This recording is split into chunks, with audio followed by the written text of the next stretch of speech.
Namaste. Namaste to you. From the foothills of the Himalayas, namaste and welcome. Welcome to this presentation today. Today we want to speak about the question, who am I? Who am I?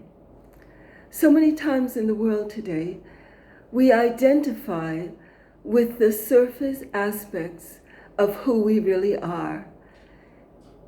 We think of ourselves as a particular nationality, a particular religion, a particular profession, a particular race, belonging to a particular country and a particular language.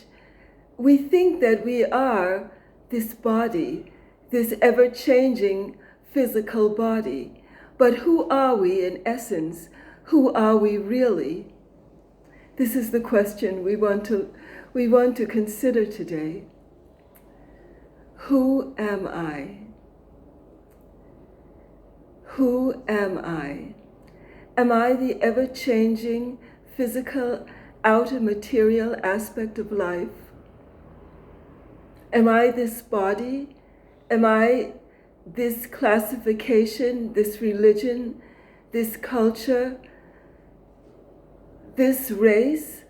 Or am I something deeper, something everlasting, something immortal, something which exists beyond the ever-changing material field of life?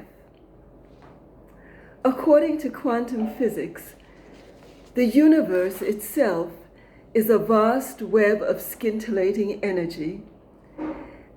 In this web of scintillating energy, which is mostly composed of empty space, every fiber of life is deeply intertwined. At the deepest level of existence, all living beings, including minerals, animals, and plants, are part of one undivided, omnipresent field, one omnipresent wholeness of life. We can call it the unified field of all the laws of nature. This is the way quantum field theory, the latest development in physics, describes the reality of life.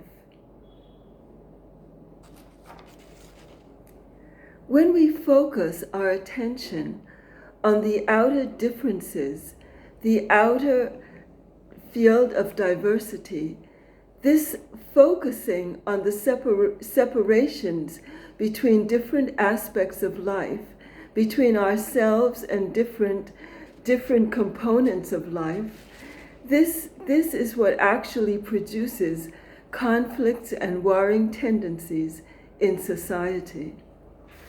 Actually, the Nobel Prize laureate, Professor Albert Einstein, has said, and I quote, "A human being experiences himself, his thoughts and feelings, as something separated from the rest, a kind of optical delusion of consciousness.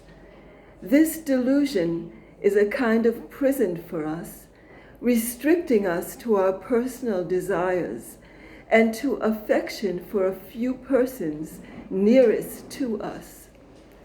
Our task must be to free ourselves from this prison by widening our circle of compassion, to embrace all living creatures and the whole of nature in its beauty." End quote. In another quotation, Albert Einstein has also said, "Our separation from each other is an optical illusion." End quote. This is just to emphasize that our perception of ourselves as separate and different and isolated from each other is not the reality of life. It is simply an optical illusion, a delusion of consciousness. And this delusion of consciousness is what is responsible for many of the problems we're facing in society today.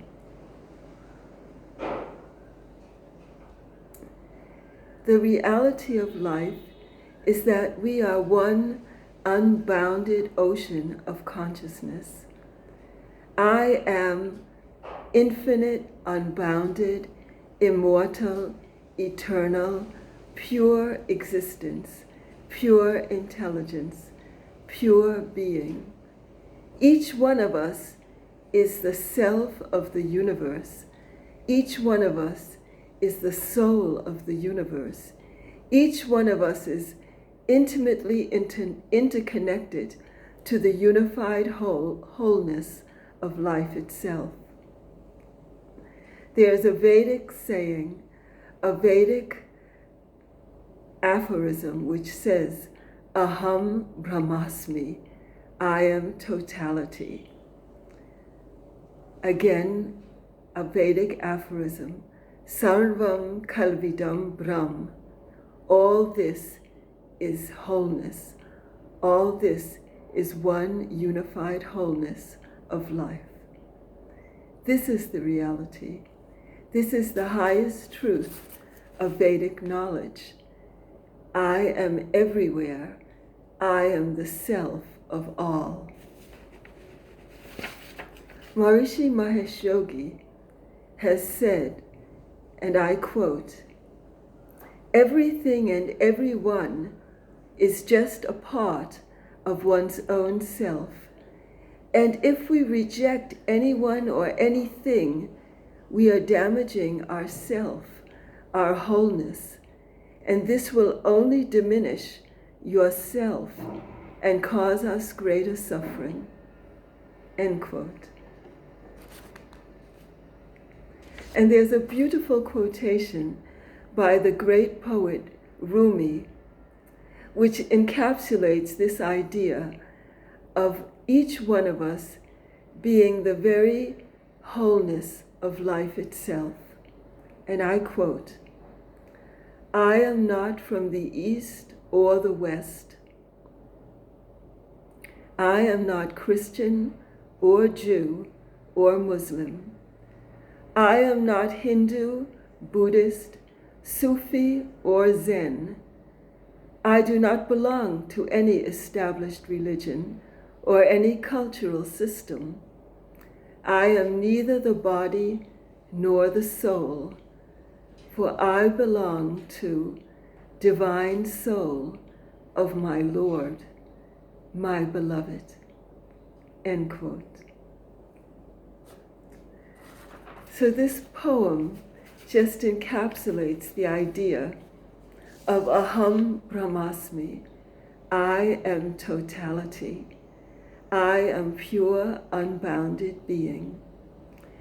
And the way that we can begin to realize the ultimate truth of life is simply by transcending and experiencing the deepest level of our own awareness.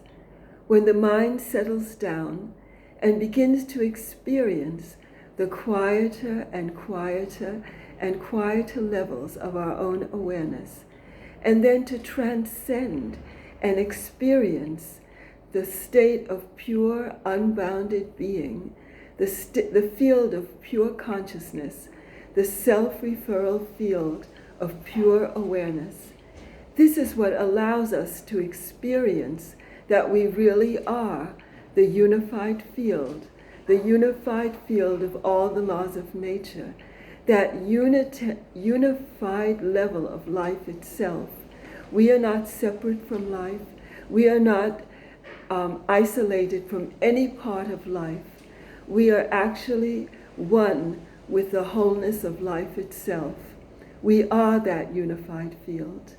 And when we begin to experience this, then spontaneously we begin to live this reality in our daily life. We begin to feel our interconnectedness with every fabric of life, with the plants, with the animals, with the minerals, and with each other, with every aspect Every expression of society is one with that unified wholeness of life. It's just an expression of that unified wholeness of pure being, which underlies the whole field of life, which is the substratum of life itself. We are not different, we are not separated, we are not isolated. The diversity on the surface of life is interconnected at the deepest level of life. And this is what I wanted to share with you today. Who am I? Aham Brahmasmi. I am totality. I am everywhere. I am the self of all. I am connected to every fabric of life itself. I am connected to the whole universe. The individual is cosmic. The individual is cosmic. Namaskar. This is what I wanted to share with you today. Namaskar from the foothills of the Himalayas. Namaskar, and very, very best wishes to you.